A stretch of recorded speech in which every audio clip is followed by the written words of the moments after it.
बल्कि दुनिया भर के लिए वो इंतहाई अहमियत का हामिल मामला बन चुका है। तो देखना ये है कि जो ज़बीउल्लाह मुजाहिद साहब है हमें क्या बताते हैं, उनकी तरफ से क्या इतलात हमें फराहम की जाती है। लेकिन जो हम शुरू में जो बात कर रहे थे कि पंजशेर में ताकत के एतबार से तालिबान खदमाती फ़ालियत आगाज़ करदा از طرف سرپرستای موقت برشان دستور داده شده که ادارات خدماتی باید فعال شوند. از اون جمله بانک مرکزی نهاد مهم اقتصادی ما و شماست که تمام فعالیت های بانکی و تجارتی به او ربط داره.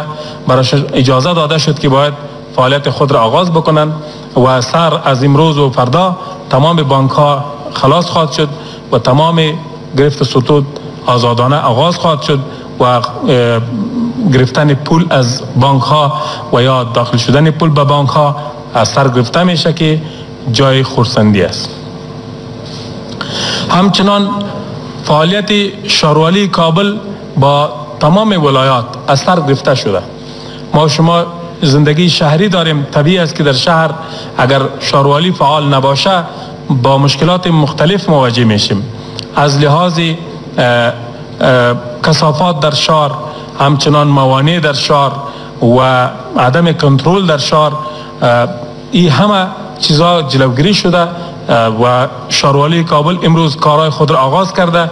هم از بین بردن کثافات را از حومه های شهر و جاده ها و سرک ها جدا آغاز کردن. و یک چیز بسیار دیگر که مردم ما منتظر آن بودن این است که موانعی که ایجاد شده بودن به خاطر مسائل امنیتی قبلا در ادارات، در سرک ها، در جاده ها، همه موانع هم سر از امروز برداشته میشن و شهر به کلی از موانع ها پاک میشه و همچنان دوائر دولتی رفتن و آمدن برشان آسان میشه که از چند چک پوست ما تیر میشدیم یا به اصطلاح با موانع برمیخوردیم. تمام موانع باید از بین برده شود. شهروالی کابل با جدیت کار خود را آغاز کرده. این کار تا در تمام شهرهای کشور، هم در ولایات هم در کابل عملی خواهد شد و شهرها انشالله پاککاری خواهد شد. همچنان فعالیت صحت عامه از سر گرفته شده و با توجه بیشتر آغاز به فعالیت کرده. تمام شفاخانه ها با لوازمی که داشتن کار خود را آغاز کرده. مریضا معالجه میشن و تمام خدمات صحی به هموطنان ما هم در شفاخانه ها هم در کلینیک ها و مراکز صحی در تمامش به گونه عادی به پیش میره. تلاش می‌ورزیم कि बकुमक को हमकारी मसात बैनुल-अली हमकारी दर बख्श सही अनुज़। जी, आप सुन रहे हैं ज़बीउल्लाह मुजाहिद साहब बता रहे हैं कि अफ़गानिस्तान गुज़िश्ता 20 सालों से बदअमनी का शिकार रहा है और यहाँ पे बहुत ज़्यादा खून खराबा हुआ है। माजी का तस्करा कर रहे ज़बीउल्लाह मुजाहिद साहब।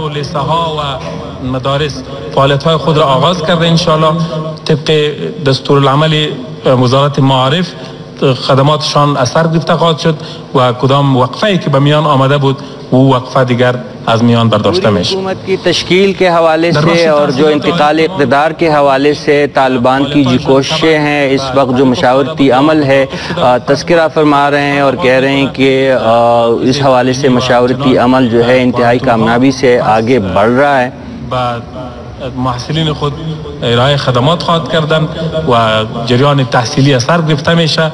موانعی که در راه وجود داشت برداشته شده. همچنان ترافیک یک چیزی مهم است خصوصا در شهر کابل چون ازدحام است.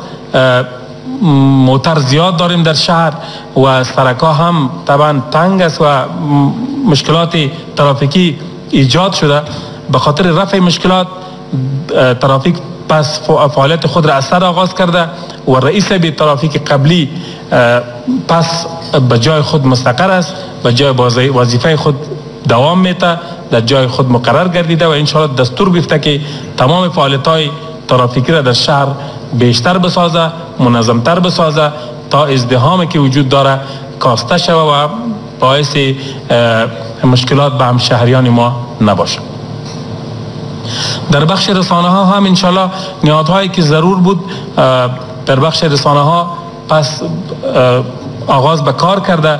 تلویزیون ملی و رادیوی ملی به نشرات خود آغاز کرده. رسانه های آزاد ما هم فعالیت را الحمدلله هر روز بر نسبت روز دیگر بیشتر و خوبتر می سازند و اطمینانشان بیشتر شده که یکی از دستاوردهای بهتر است. یو بګنون کې پیښه چې موږ تاسو هیوادوال او رسنۍ ټول سره مخ یو غدا ده د کابل په هوایي ډګر کې ستونزې لرو. هلته ازدحام لا هم په خپل حال ده او اگر چې اسلامي امارت هڅه کړې چې ازدحام जी ज़बीउल्लाह मुजाहिद साहब बहुत अहम मामलात पे बात कर रहे हैं। काबुल एयरपोर्ट के हवाले से हमें बता रहे हैं कि वहाँ पे जो अफसोसनाक वाक़यात हो रहे हैं, दरअसल लोग वहाँ पे जो बेचैनी है वो उसकी बुनियादी वजह के जो माशी तौर पर लोग के बेहतर मुस्तकबिल की तलाश के लिए अफ़गानिस्तान को छोड़ना चाहते हैं। इस वजह से बदअमनी वहाँ पे बहुत ज़्यादा है, बदनज़मी भी है। उनकी अपील है कि लोग अफगानिस्तान ही में रहें और هغه څوک چې دلته تحصیل کړي او دا هیواد دغه استعدادونو ته اړتیا لري دا نه باید بهرنیو هیوادونو ته وایستل سي. البته د دې په جهیز دوی په تخصصي بخښونو کې خدمت وکړي، یو عادي مزدورکار پر نظر به ورته کتل کېږي په غربي او ځینو نور هیوادونو کې. دا د تاسف خبره ده. متاسفانه دغه ستونزه لا هم نه ده حل شوې. اسلامي امارت جدي کوشش کوي چې هلته حالت کنټرول کړي. د هوایي ډګر په لور باندې کومه لار د خلک سي هغه لار تړل شوې ده.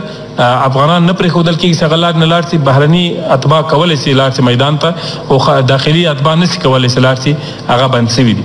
ځکه چې هلته ازدحام لا هم ډېرېږي. لا خطر د دې دی چې خدای نخواسته خلک خپل ژوند له لاسه ورکړي، په تراکم کې ګیر شي، په بیروبار کې ګیر شي، د پښو لاندې شي. او متاسفانه امریکایان یو بل کار هم کوي چې کله ازدحام ډېرېږي نو دوی فایرونه کوي، ډزې کوي، په بېرحمۍ سره خلک تر ګولیو لاندې نیسي. دغه حالت نه چې دوی نجات پیدا کړي. اسلامي امارت هڅه کوي چې هغه بیروبار کم کړي او هغه ټولو خلکو ته په میدان کې جمع دي. هغو ټولو ته یو ځل بیا هم د تاسې د لارې نه اطمینان ورکوو چې راشي خپلو کورونو ته خپل آرام ژوند ته راوګرځي او خپل عادي ژوند وکړي. هېڅ ډول خطر چاته متوجه نه ده او موږ بشپړ اطمینان او ډاډ ورکوو. जी ज़बीउल्लाह मुजाहिद साहब एयरपोर्ट के मामले पर जो मसले है उसके हवाले से काबुल एयरपोर्ट के हवाले से बता रहे हैं कि अफ़गान अवाम के लिए काबुल एयरपोर्ट का रास्ता मुकम्मल तौर पर बंद है, लिहाजा वो वहाँ पे ना जाए। काबुल एयरपोर्ट सिर्फ गैर मुल्कियों के इनखला के लिए है और उनकी अपील है कि अपने मुल्क में बाइज़्ज़त तौर पर तालिबान उनको ज़मानत देते कि ज़िंदगी गुजारे, बजाय ये कि अफ़गान अवाम बाहर के ममालिक में एक जिल्लत की ज़िंदगी गुजारने के लिए हिजरत करे। तो उनका वो बार बार यकीन दहानी करवा रहे अपने अफ़गान अवाम को कि वो अफ़गानिस्तान ही में रहें और यहाँ पे तालिबान उनको रोज़गार और अमन की ज़मानत देते हैं। تلاش ما جدی دوام داره. 80% انشالله مطمئن هستیم که جنگ در اونجا صورت نمیگیره، هیچ وقوع امنیتی انشالله در اونجا نخواهد بود. تمام مسائل از طریق گفتگو حل خواهد شد. برای برادرایی که اونجا هستن اعتماد و اطمینان داده میشه و آغوش ما برش باز است. دعوت داده میشه که بیان در کابل زندگی بکنن با ما برادر.